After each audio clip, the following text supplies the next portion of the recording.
Ya, silencio. Silencio, niños. Ya, pasa.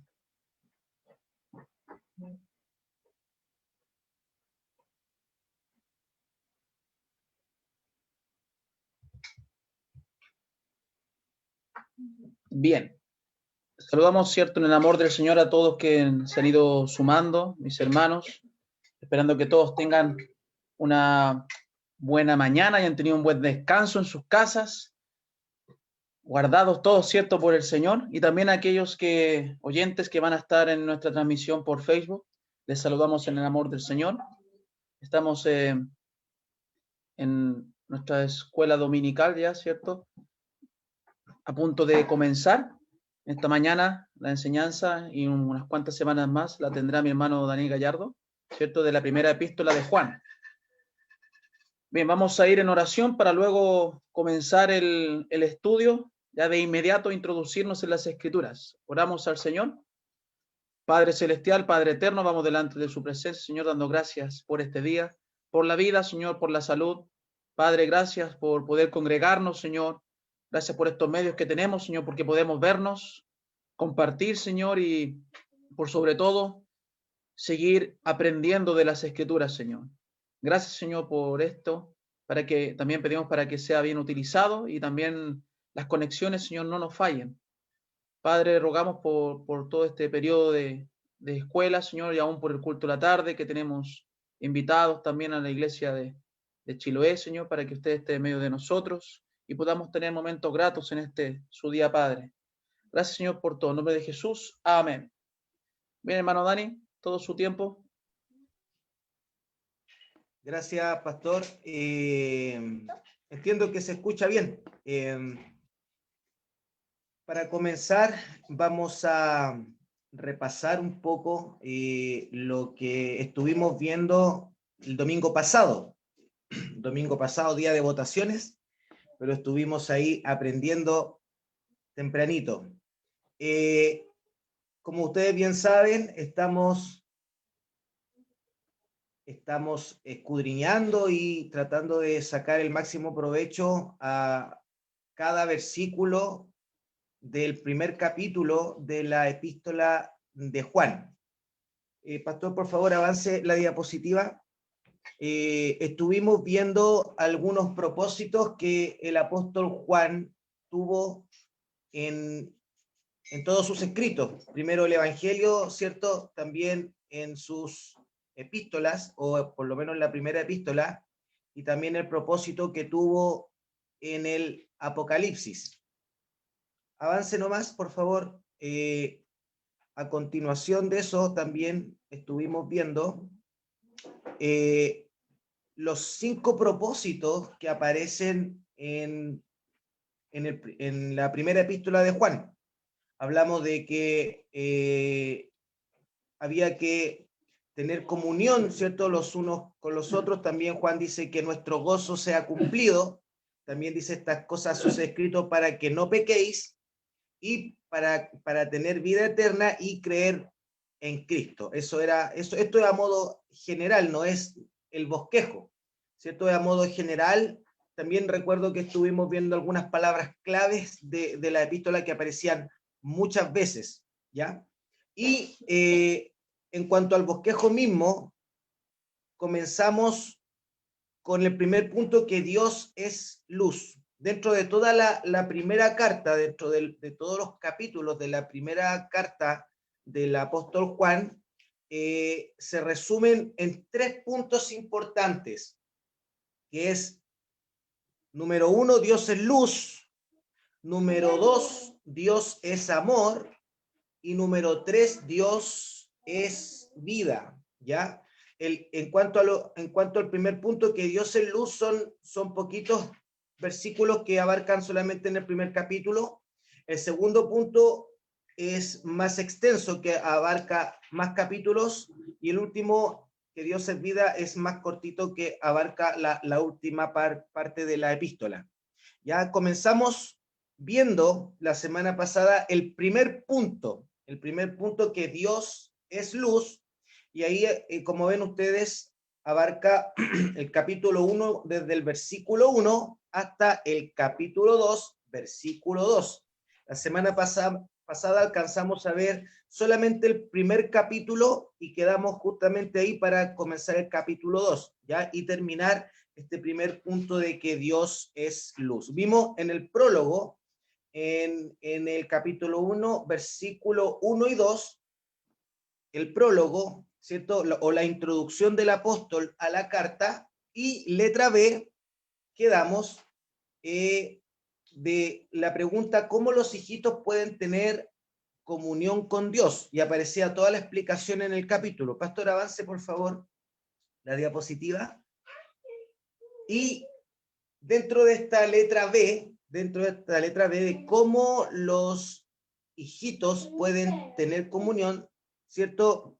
Vimos dentro de este capítulo 3 puntos importantes y cuáles son, digamos, la forma en que podemos tener comunión con Dios.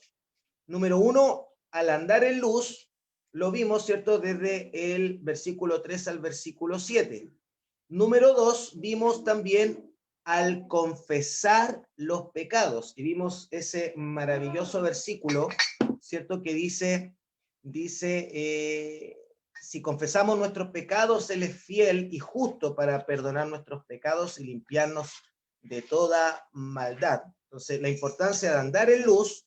Y segundo lugar, la importancia de nosotros estar constantemente confesando nuestros pecados. Y ahora vamos a ir al punto 3, que es de qué forma podemos tener comunión con Dios. Número 3, por la abogacía de Cristo. Por la abogacía de Cristo. Vamos a Primera de Juan, capítulo 2, y voy a leer versículo 1 y 2. Primera de Juan 2, 1 y 2. Hijitos míos, estas cosas os escribo para que no pequéis. Y si alguno hubiere pecado, abogado tenemos para con el Padre a Jesucristo el justo. Y Él es la propiciación por nuestros pecados. Y no solamente por los nuestros, sino también por los de todo el mundo. Este es el tercer factor en el gozar de comunión con Dios y con Cristo. La provisión de Dios para el creyente de no pecar es perfecta, pero nuestra entrada en ella es imperfecta, porque nosotros lamentablemente tenemos este cuerpo pecaminoso, ¿cierto? Un cuerpo imperfecto hasta que podamos ser glorificados. Pero mientras estemos en este mundo, nuestro cuerpo es un cuerpo pecaminoso, entonces es imperfecto. Ahora, tenemos un abogado, y un abogado es uno que es llamado al lado de un cliente, ¿cierto? Se le conoce como el abogado defensor, el que lo apoya a uno, el que está al lado de uno. Y esta persona está al lado de un cliente, ¿cierto? Que se halla en apuros. Es un consolador.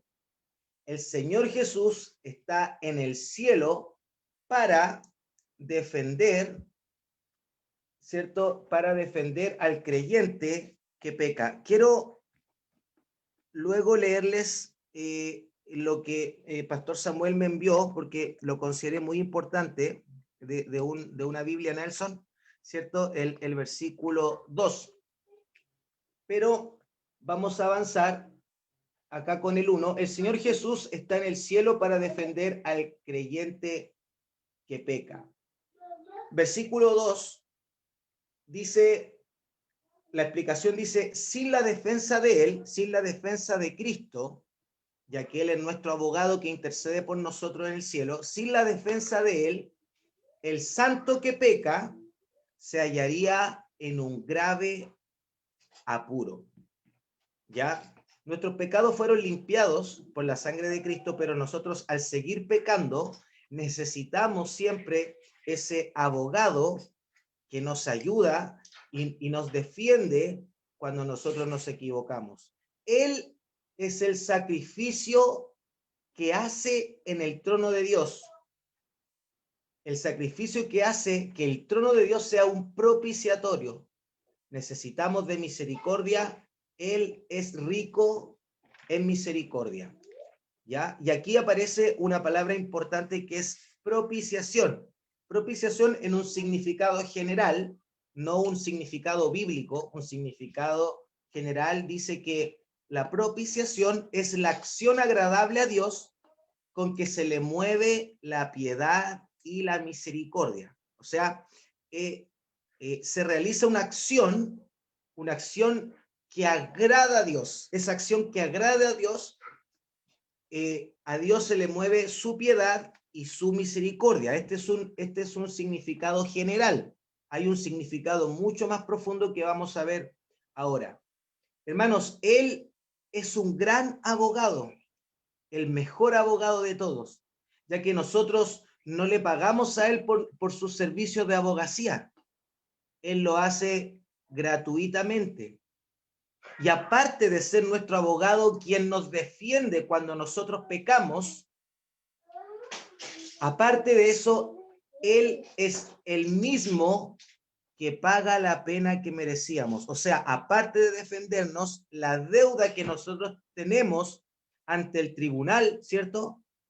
Él la cancela. O sea, Él nos defiende y cancela la deuda. Y eso me hace recordar cuando también me parece que el apóstol Juan, quien dice que nadie tiene mayor amor que este. De verdad, hermanos, nadie tiene mayor amor que Cristo, que da su vida por sus amigos, dice el versículo en Juan. Quiero también leerles sobre la propiciación de unas notas de la Biblia Nelson que me mandó el pastor Samuel, para que podamos ver un poco la profundidad de la abogacía de él y de su propiciación. Dice, el significado de propiciación: produce la clemente eliminación de la culpa.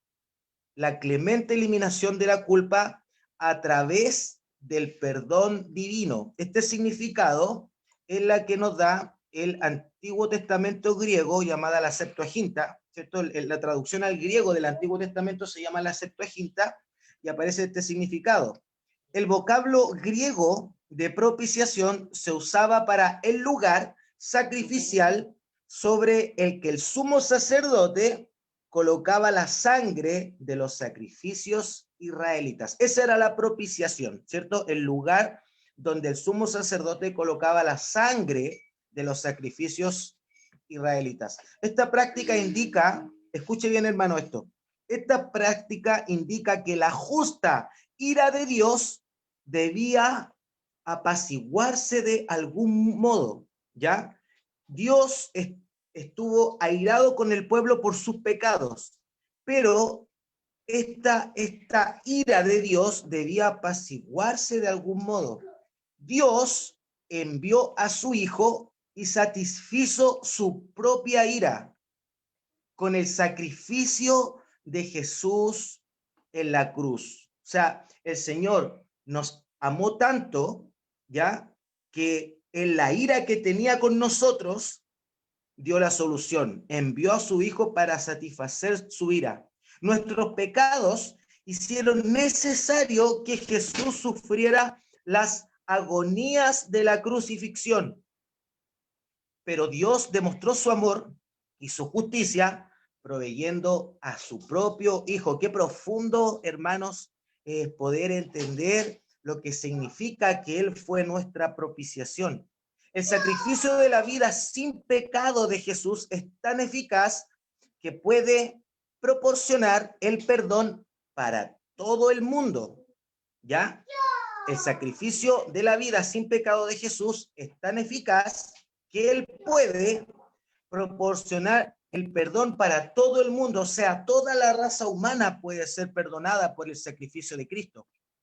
La muerte de Cristo es suficiente para todos los hombres, pero, dice acá este comentarista, pero eficaz solamente para aquellos que creen en Él. La sangre de Cristo, hermanos, es eficaz solamente para aquellos que creen en Él. no todos serán salvos, y eso lo tenemos claro, no todos van a ser salvos. Está escrito que muchos van a rechazar, pero Jesús ofrece salvación para todos. Hasta aquí las notas de la Biblia Nelson. Lo que yo tenía escrito acá dice que el apóstol Juan recalca que no solamente ellos que recibieron la carta, ¿cierto? A los que Juan le escribió, que es una carta universal, pero obviamente iba dirigida a alguien, pero lo omitió, ¿cierto? Se cree que también por los peligros que habían en ese entonces se omitió, pero los que recibieron la carta tuvieron la posibilidad de gozar la propiciación por los pecados. Pero no solamente ellos, sino a todos los creyentes de todo el mundo, ya que nosotros obviamente entendemos que muchos seguirán rechazando a Cristo hasta el final. En todo lugar, en todo el mundo, habemos quienes hemos experimentado la fe, arrepentimiento y perdón de pecados. Él es el abogado y propiciación de muchos en todo el mundo. ¿La propiciación por los pecados puede ser eficaz a todos los hombres de la tierra? Claro que sí, puede ser eficaz, pero sabemos que muchos se perderán en sus pecados. Amén. Hasta aquí concluimos el primer punto, ¿cierto? Y ahora, pastor, si puede por favor avanzar la diapositiva, es el capítulo 2, donde vamos a ver en varios lugares, ¿cierto? En algunos capítulos, que Dios es amor. Voy a dar lectura, capítulo 2, versículo 3. Dice así: y en esto sabemos que nosotros le conocemos, si guardamos sus mandamientos. El que dice, yo le conozco y no guarda sus mandamientos, el tal es mentiroso y la verdad no está en él. Entonces, en el capítulo 2, Dios es amor, letra A, nosotros vamos a poder ver acá cómo los hijitos pueden tener comunión los unos con los otros. Anteriormente vimos cómo los hijitos pueden tener comunión con Dios, pero este amor de Dios y el amor que mora en nosotros nos lleva a tener una comunión los unos con los otros. ¿Ya? En lo que leímos dice, la obediencia a Cristo es la base de la seguridad que le conocemos. Cuando dice sabemos, es por medio de la experiencia, en contraste con el conocimiento esotérico de los gnósticos. No sé si recuerdan que la clase pasada también estuvimos un poco viendo la característica de los gnósticos. Ellos se creían muy sabios, ¿cierto? Pero negaban la deidad de Cristo, ¿cierto? Desde ese tiempo, ya del tiempo de Juan, estaban haciendo estragos esta herejía de los gnósticos, ¿ya? Pero nosotros podemos tener seguridad porque obedecemos a Cristo, ¿ya? Por favor, ahora si algunos hermanos, pastor, me pudiesen ayudar, primero va a leer mi hermana Inés, que está acá junto a mí, va a leer Marcos 17, 22. Mi esposa va a leer Juan 15, del 15 al 23. Pastor Samuel, Juan 13, 34 y 35.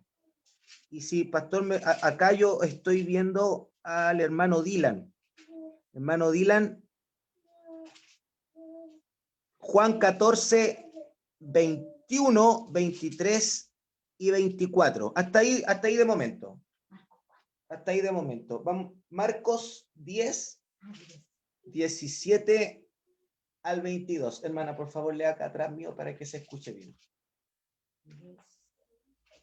Marcos 10, 17 al 22. ¿Qué es lo que dice?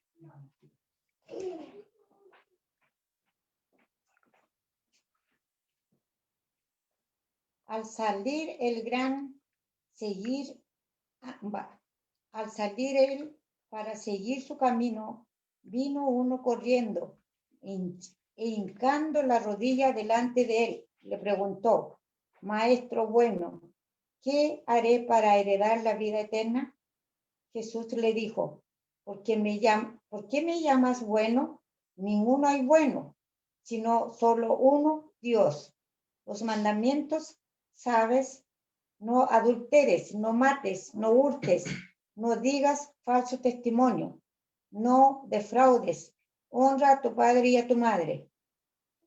Él entonces respondiendo le dijo: Maestro, todo esto lo he guardado desde mi juventud. ¿Sigo? 22. 22. Él entonces, Jesús mirándole, le amó y le dijo: una cosa te falta. Anda, vende todo lo que tienes y dalo a los pobres. Tendrás tesoro en el cielo. Y ven, sígueme tomando tu cruz. Pero el afligido por estas palabras se fue triste porque tenía muchas posesiones. Amén. Gracias, hermana. Acá nosotros podemos ver el relato del joven rico. El joven rico tenía, al parecer, por lo que podemos leer, tenía mucho conocimiento de la ley de Moisés.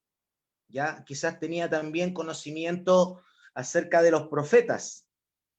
Tenía este conocimiento también a él lo llevaba a cumplir y tratar de ser un hombre que obedecía la ley, ¿ya? Y de hecho Jesús le preguntó: ¿por qué me llamas bueno? Entonces, ¿qué es lo que Jesús le estaba diciendo al joven rico? Si tú me llamas bueno, lo que estás diciendo es que yo soy Dios, porque solo uno hay bueno, Dios. Entonces él empezó ya mostrándole la importancia de creer en que Cristo es Dios. Y luego cuando Jesús confrontó su pecado, confrontó, digamos, su avaricia quizás, su arrogancia, y le dijo que vendiera lo que tiene para darlo a los pobres, esto significa que él iba a dejar atrás su pecado, que iba a arrepentirse del pecado de avaricia. Y cuando Cristo lo desafía a abandonar su Dios, él se va triste porque tenía muchas posesiones. Entonces, con esto podemos ver que hay quienes desean llevar una vida religiosa. Por eso dice, en verdad, los que le conocemos. ¿Y qué significa conocerle? Conocerle significa tener una experiencia con Dios. Recuerdo siempre el libro que leíamos antiguamente y que muchos leyeron, ¿cierto? Mi experiencia con Dios. Tenemos que tener una experiencia con el Señor, una vida con Cristo. Y ahí nosotros podemos saber que realmente le conocemos y le obedecemos. Le obedecemos por lo que creemos que Él es. ¿Ya? En el versículo 4, lo voy a leer nuevamente, el versículo 4 dice: el que dice yo le conozco y no guarda sus mandamientos, tal es mentiroso y la verdad no está en él. La desobediencia a Cristo, hermanos, constituye una evidencia de que no le conocemos. Constituye una evidencia de que no le conocemos. Este es un lenguaje franco y claro del apóstol. La desobediencia a Cristo por parte de un cristiano profesante es equivalente a ser mentiroso, o sea, la vida que lleva es una vida de mentira, como por ejemplo el joven rico llevaba una vida de mentira. Ahora, esto no está diciendo que no vamos a pecar, estamos hablando de llevar una vida de desobediencia a Cristo, ¿ya?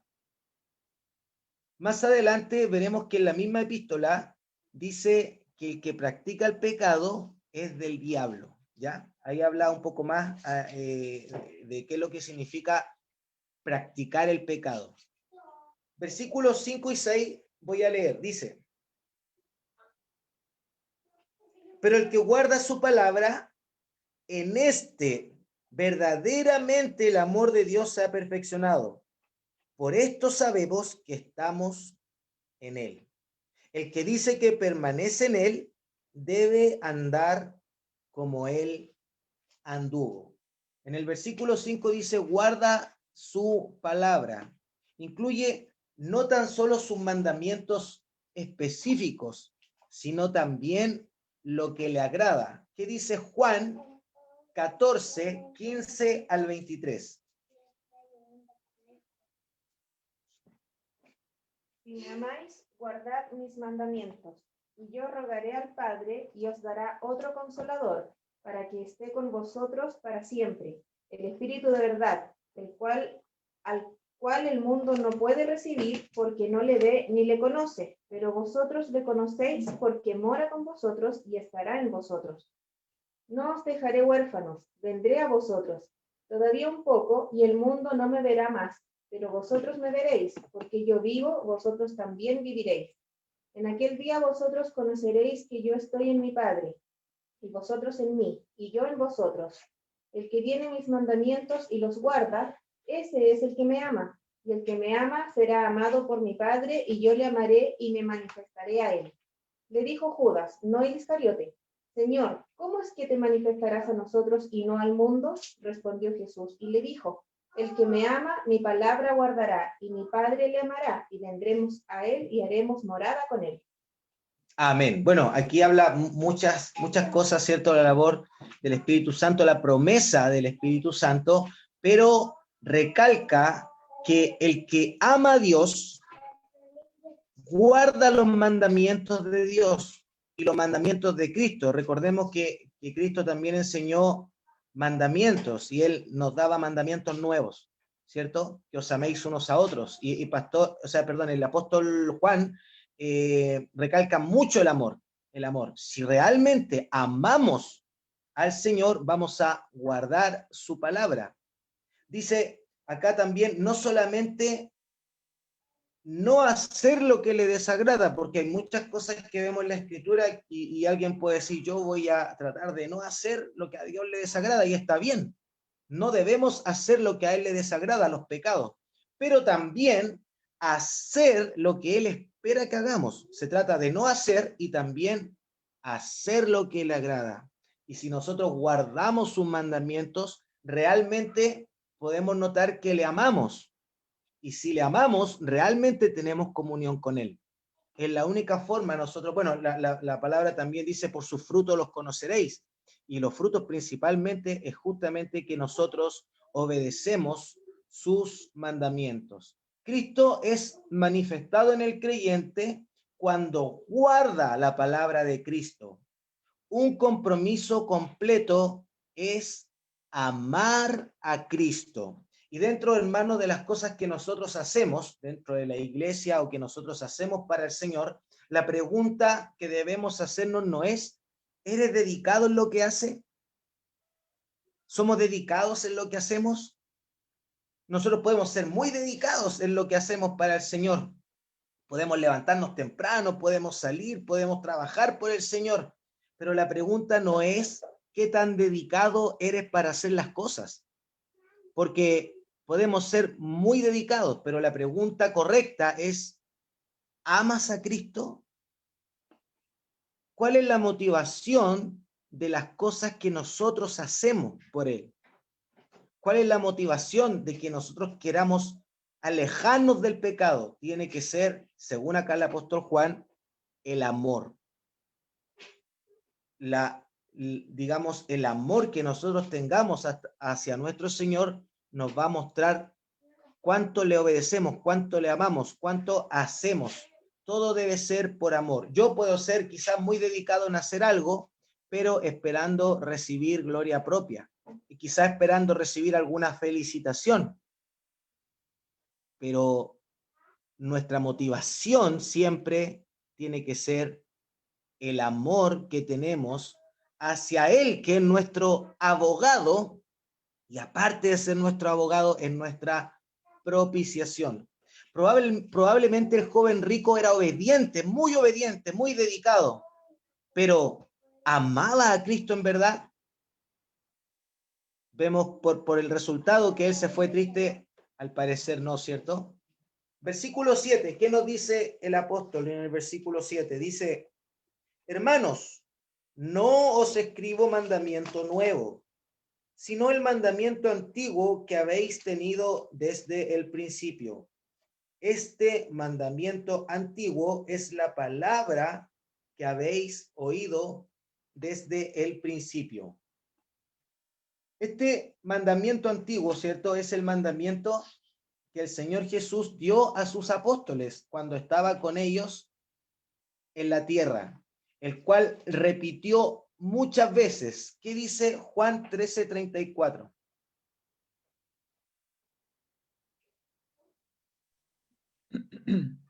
Bien. Dice, un mandamiento nuevo os doy, que os améis unos a otros, como yo os he amado, que también os améis unos a otros. Amén. Ahí estaba el 35 también, ¿cierto?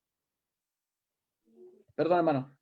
En esto conocerán todos que sois mis discípulos, si tuviereis amor los unos con los otros. Amén. Este amor que nosotros tenemos a Cristo nos lleva también a tener el amor los unos con los otros, el amor entre hermanos, el amor hacia el perdido. Entonces acá claramente vemos que Cristo mismo nos dijo la importancia de amar, de amarle a Él y de guardar sus mandamientos. ¿Qué dice el 14:21? Perdón, 14, 21, 23 y 24. El que tiene mis mandamientos y los guarda, ese es el que me ama. Y el que me ama será amado por mi Padre. Y yo le amaré y me manifestaré a él. Amén. Gracias, hermano. Respondió Dylan. Jesús y le dijo, el que me ama, mi palabra guardará, y mi Padre le amará, y vendremos a él y haremos morada con él. El que no me ama, no guarda mis palabras. Y la palabra que habéis oído no es mía, sino del Padre que me envió. Amén. Gracias, hermano Dylan. Ahora sí. Aquí, bueno, Juan habló mucho acerca del amor y la manifestación de ese amor. Y el que ama verdaderamente al Padre, ¿cierto? Guarda los mandamientos del Señor. Pastor Samuel, si usted por favor me puede ayudar para escoger a algunos hermanos a leer los siguientes versículos donde dice Juan 15, 10 y 12, luego Jeremías y Gálatas. Sí, ahí está mi hermano Germán, ¿cierto? Juan 15, 10 y 12. Juan 15, 10 y 12. Y hermana Marta, ¿está también, cierto? Jeremías 13, 16. Esos dos nomás, ¿cierto? Gálatas también. ¿Quién más? A ver. Tenemos a hermano Manuel Sánchez. Gálatas 5:15. ¿Está por ahí? Sí. Gálatas 5:15. Y hermano Manuel Yanquis, Gálatas 6:1. Gracias, pastor. Muchas gracias. ¿Qué es lo que dice Juan 15, 10 y 12?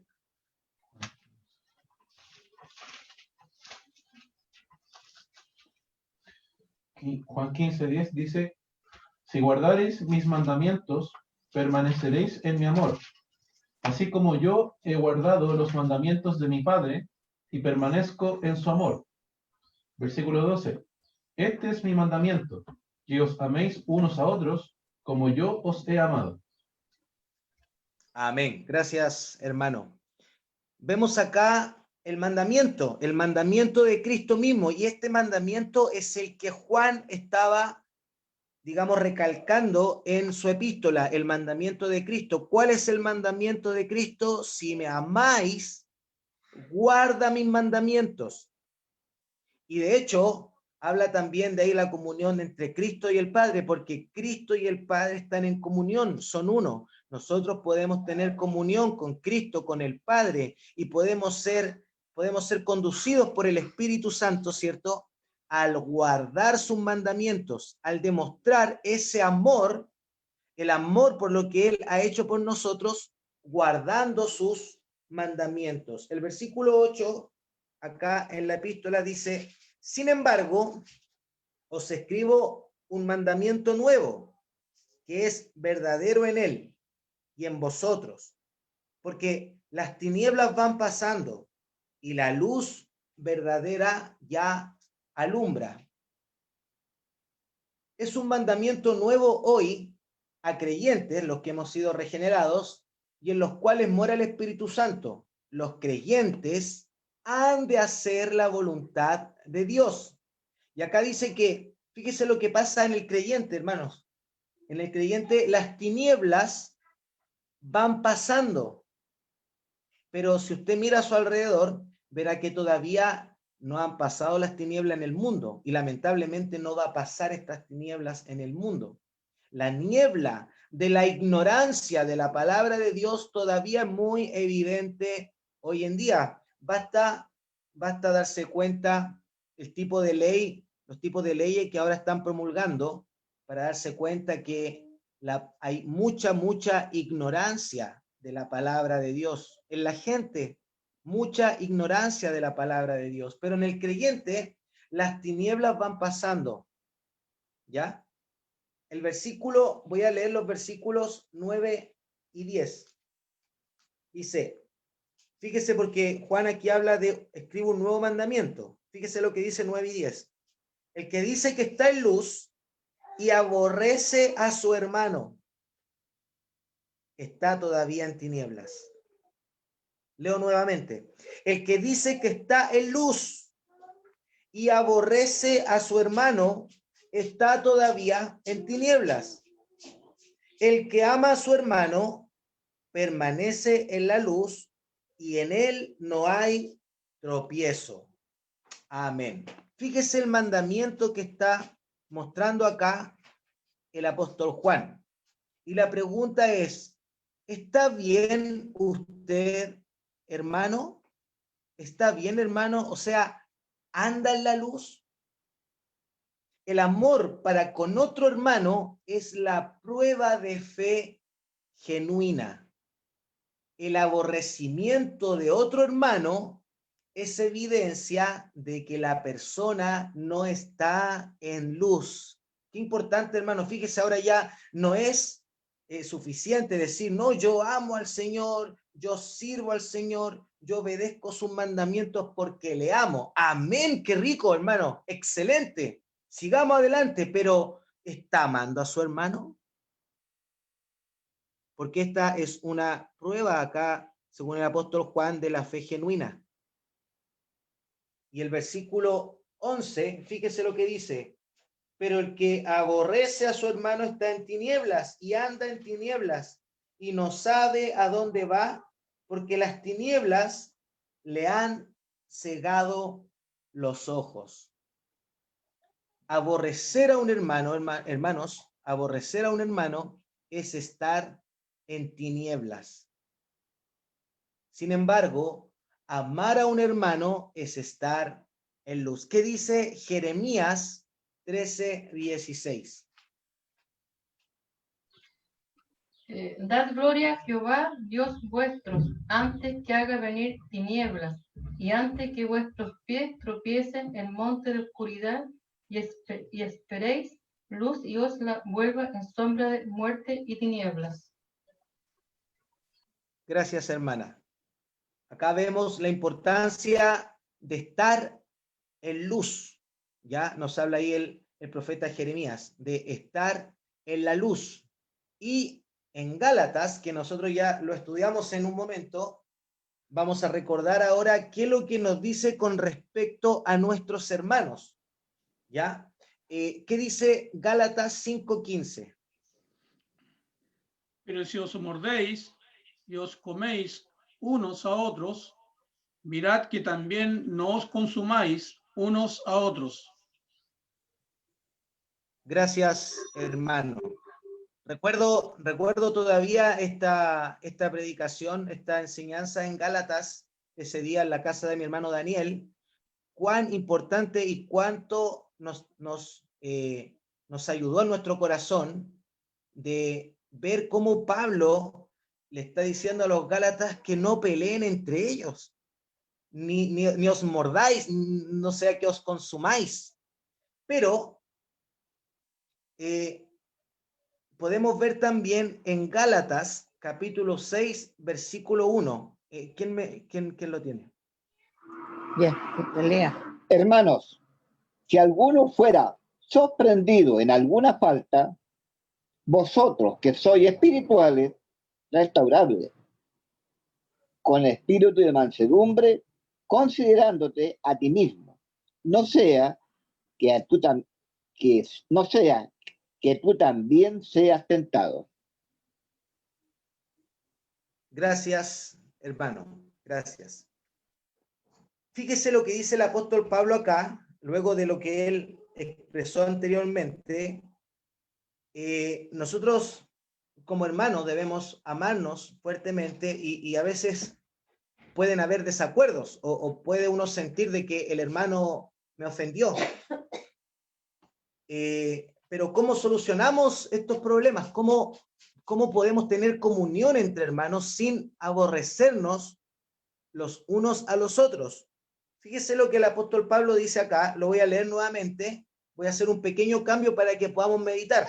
Dice, hermanos, si alguno fuere sorprendido en alguna falta, vosotros que sois espirituales, vayan donde el pastor y cuéntenle lo que hizo para que él hable con él. ¿Se entendió lo que dice? Entendemos que no dice esto, ¿cierto? Dice, vosotros que sois espirituales, restauradle. O sea, ¿quién de nosotros es espiritual?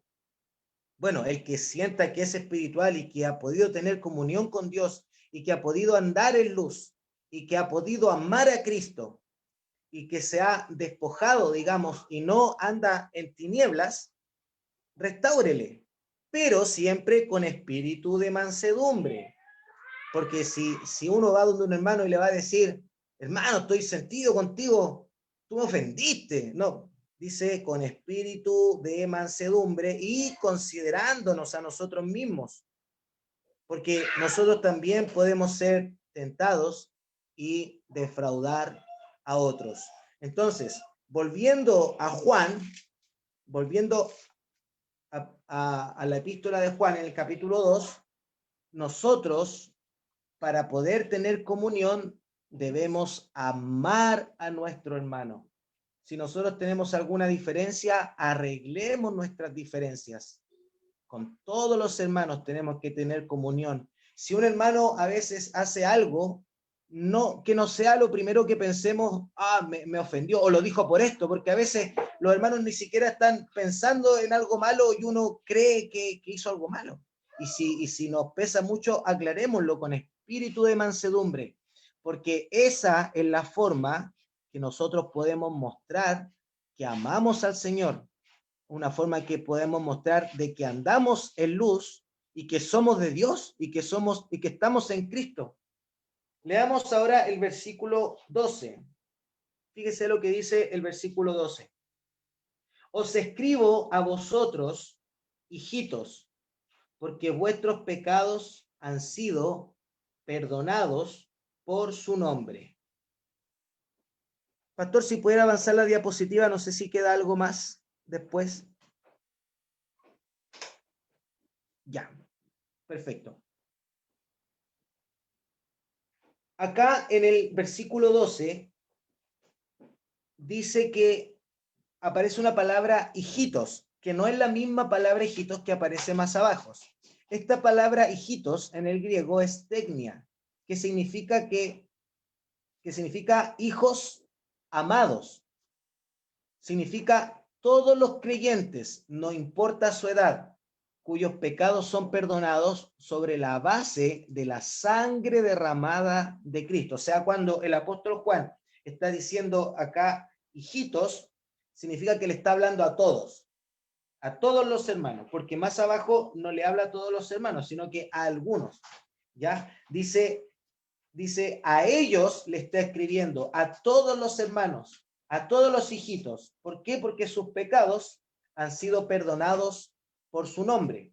El versículo 13 dice, os escribo a vosotros. ¿A quién más les escribe? Acá ya hace algunas diferenciaciones.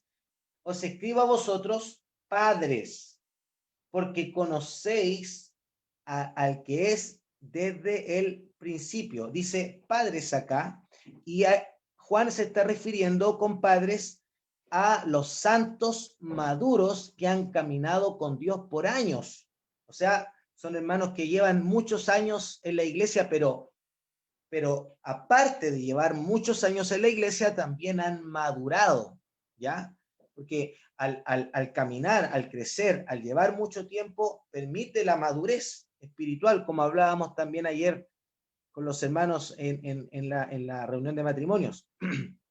Pero son maduros. Ahora, no significa el hecho de llevar años ser maduros, pero sí el hecho de llevar caminando tiempo con el Señor permite también la madurez, obviamente con una devoción en la oración y con la devoción en el estudio de su palabra. De hecho, David escribió el Salmo 23 cuando era ya un anciano, tenía ya una madurez, un caminar con Dios. ¿A quién más les escribe acá el apóstol Juan?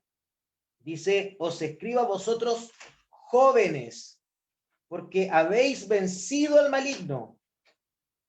Jóvenes, ¿a quién se está refiriendo? Dice acá, se está refiriendo a jóvenes que no son tan maduros como los padres, ¿ya?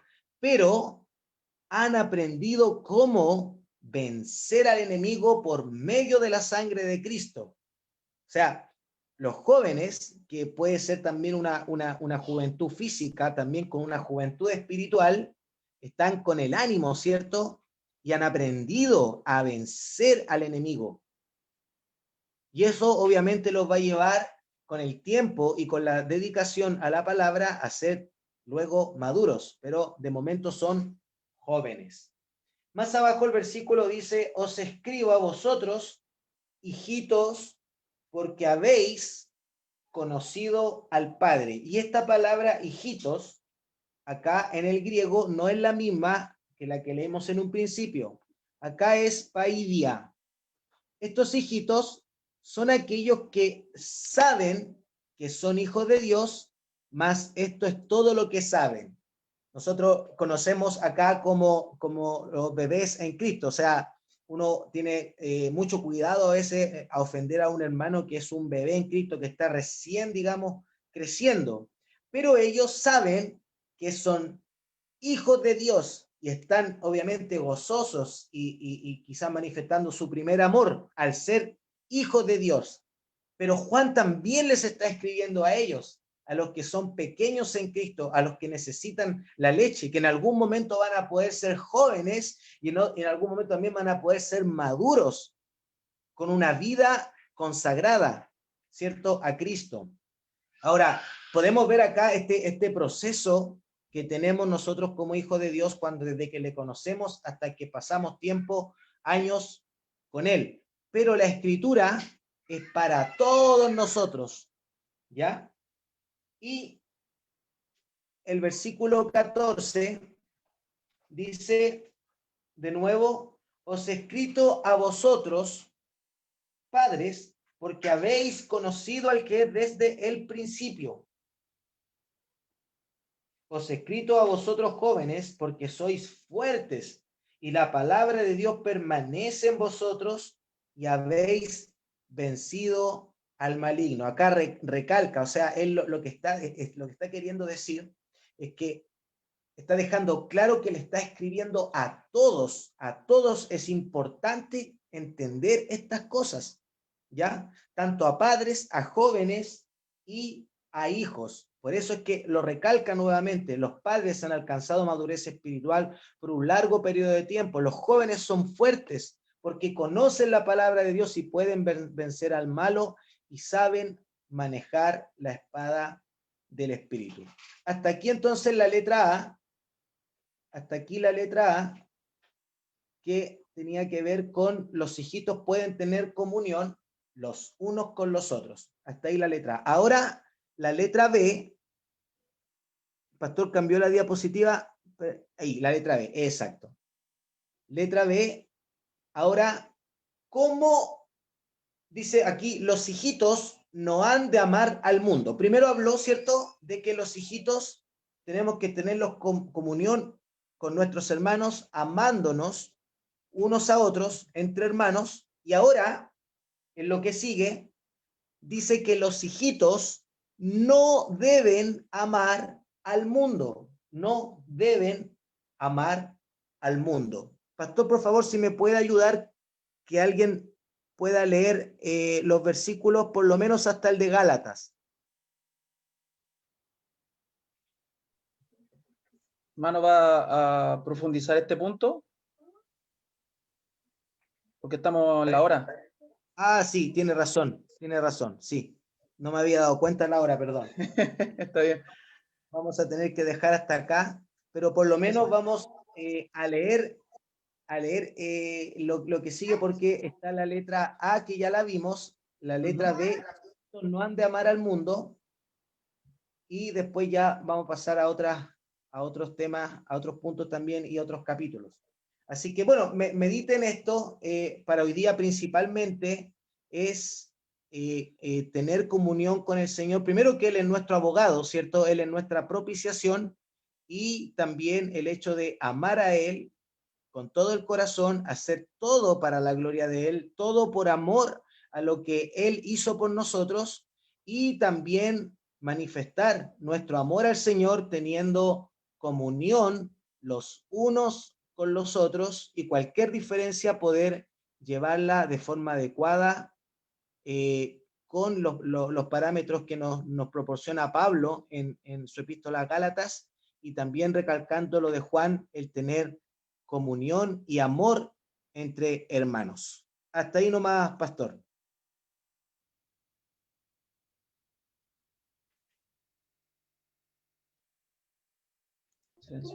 Amén. Gracias, mi hermano, por la enseñanza. Una buena enseñanza, seguir aprendiendo sobre esta linda epístola. Es una epístola que a mí en lo personal me gusta mucho. Es muy importante para la vida del creyente. Es muy importante de analizar, de estudiar y aún de confrontar en su vida. Dice grandes verdades, y me gusta Juan porque dice esto es así y esto no es así. No va con ambigüedades, no, es directo, ¿cierto?, a la vida del creyente.